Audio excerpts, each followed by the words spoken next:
he was doing with Duck. But then what am I gaining from that? He was dissing Duck?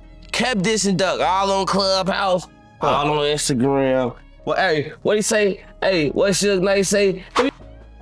This story will leave you speechless. Let me break it down for you. Foolio'S killers are now facing the death penalty, and the drill rap scene has been glued to the latest updates. From the start, people thought bringing a woman along for something this serious was a risky move.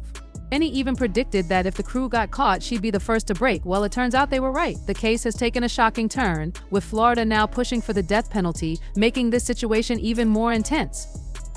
On October 7, 2024, Florida State Attorney Susan S. Lopez made a bold move, filing to seek the death penalty against 3 suspects in Foolio'S murder case: Isaiah Chance, Shay Geit, and Rashad Murphy. The charges are as serious as it gets, including first-degree murder, conspiracy to commit murder, and attempted murder. But here's where things get even more interesting. The only female suspect, Alicia Andrews, seems to be taking a different path, and it's making people wonder what role she's really playing in all this. Alicia Andrews being left out of the death penalty motion has everyone raising eyebrows. Some say it's because she didn't pull the trigger, but here's the catch: her boyfriend, Isaiah Chance, didn't fire a weapon either, yet he's still facing the death penalty. So what does that mean? Many believe Alicia might be working with authorities. Her exclusion from the motion has people questioning if deals are being made behind closed doors. Rumors are already swirling, and insiders suggest there's even more to this story than what's been made public. Alicia Andrews seems to be cooperating with authorities, and all signs point to it. She's already requested a speedy trial, while the other 3 suspects chose to delay theirs. That move alone has people convinced she's working with investigators. What many don't know is that her cooperation may have started the moment she was arrested. Footage from that day even shows officers calmly saying, "Keep walking, now turn around and put your hands behind your back." It's looking more and more like Alicia might be cutting a deal, and the story keeps getting more interesting. When the footage of Alicia Andrews' arrest hit the internet, the comments section exploded with predictions. People couldn't help but notice how calm and collected she looked while being taken into custody. One comment joked she's going to sing higher notes than Mariah in the interrogation room, while another said she's definitely going to give up the others, and it turns out they might have been right. Once Alicia was inside the interrogation room, it seemed like she was ready to talk, just as many had guessed. The tension around her involvement only continues to grow as more details come to light.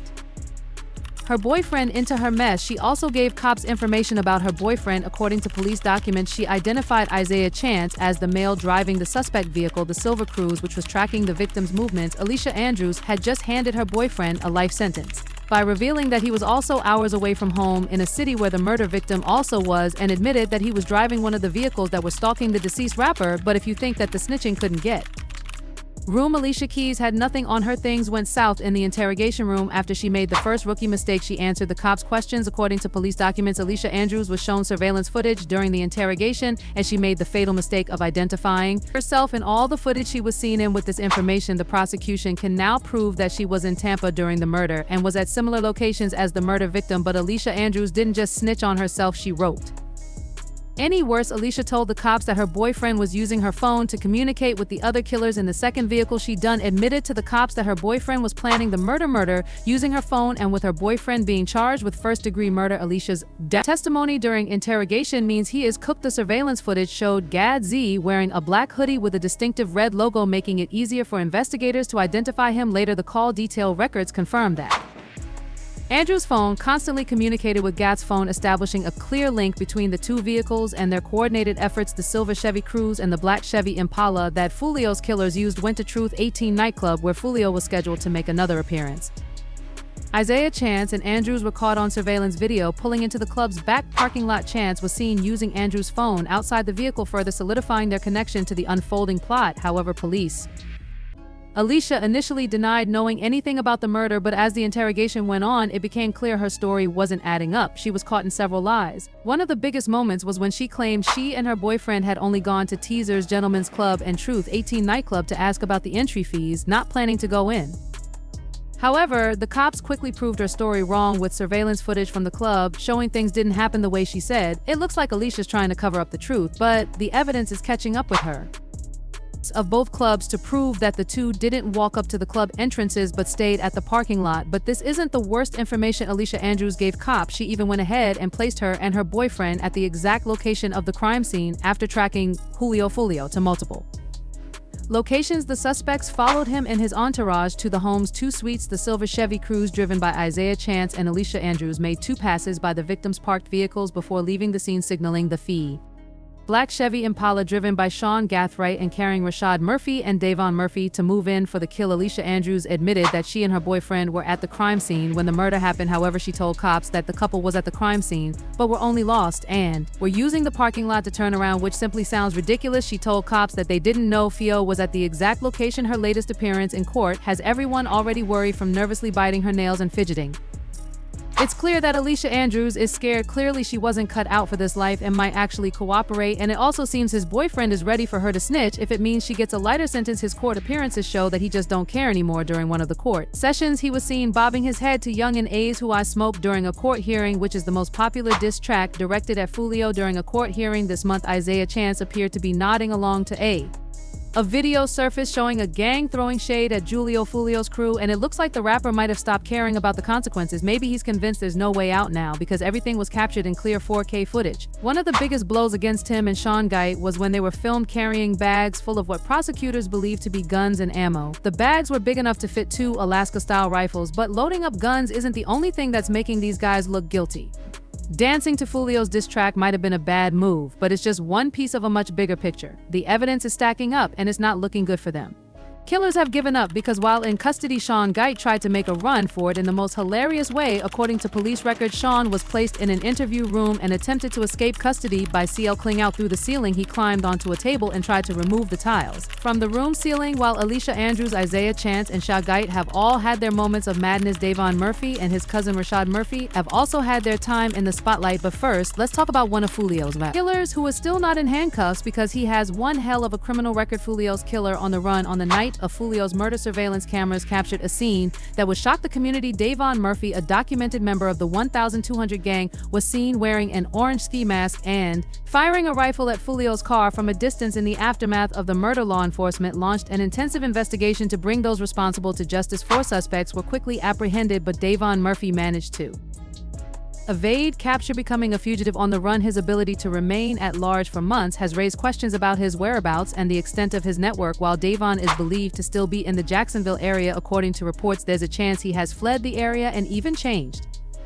his appearance to avoid detection. The investigation has been a complex and challenging endeavor for authorities, with Davon's extensive criminal history, including charges of automobile theft, aggravated assault, and possession of a firearm by a convicted felon. He is no stranger to the justice system. His past encounters with law enforcement have only added to the urgency of the manhunt as authorities work tirelessly to track him down. Davon is clearly not about to turn himself in and go back to jail because his lengthy rap sheet that dates back almost 10 years. According to police documents, Murphy was charged with automobile theft in 2015. The following year, he was charged with aggravated assault with a deadly weapon and spent 7 months behind.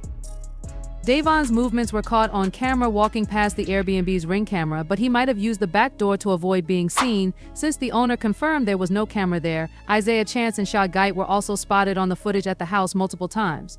After everything, Isaiah took to Instagram with a message that raised some eyebrows. He wrote, "Now everyone can move on with life, focus on getting a job, going back to school, and being a full-time parent, 100% full-time college student. The war's over, entertainment is dead." It was strange, given all the drama that had just unfolded. Davon's cousin, who was involved, also had his part to play in all of it. What do you think? Is it all over, or just the calm before another storm?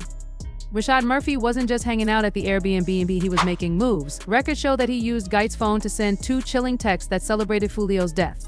One of the messages said, "I'm coming home, my thirst is quenched, pop a bottle of Don Julio today." While the other said, "I'm coming home, my thirst is quenched, I love you." These texts made it clear Rashad and Davon Murphy's involvement in Foolio's murder wasn't just about revenge, it was personal. Someone from Foolio's crew had hurt someone close to them, and they were making sure they paid the price. It's not just a case of random violence, it's all about retaliation.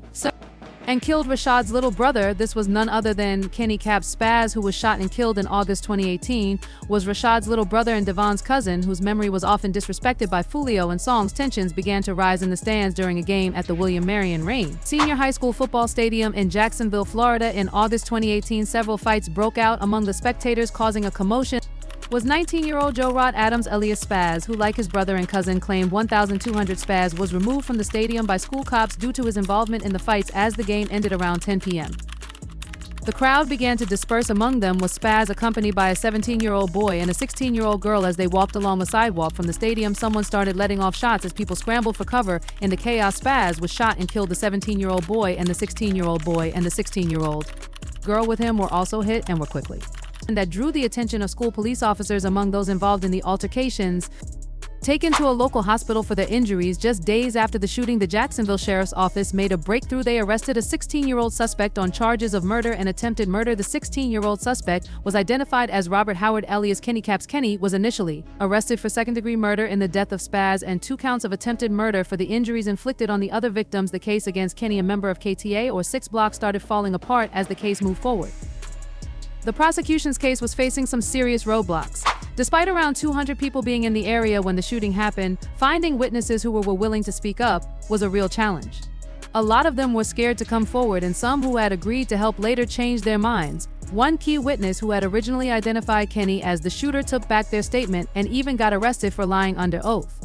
Another victim who had been hurt in the shooting also decided to back out, refusing to help with the case. This made it incredibly difficult for the prosecution to make any progress, leaving everyone wondering how the case would unfold.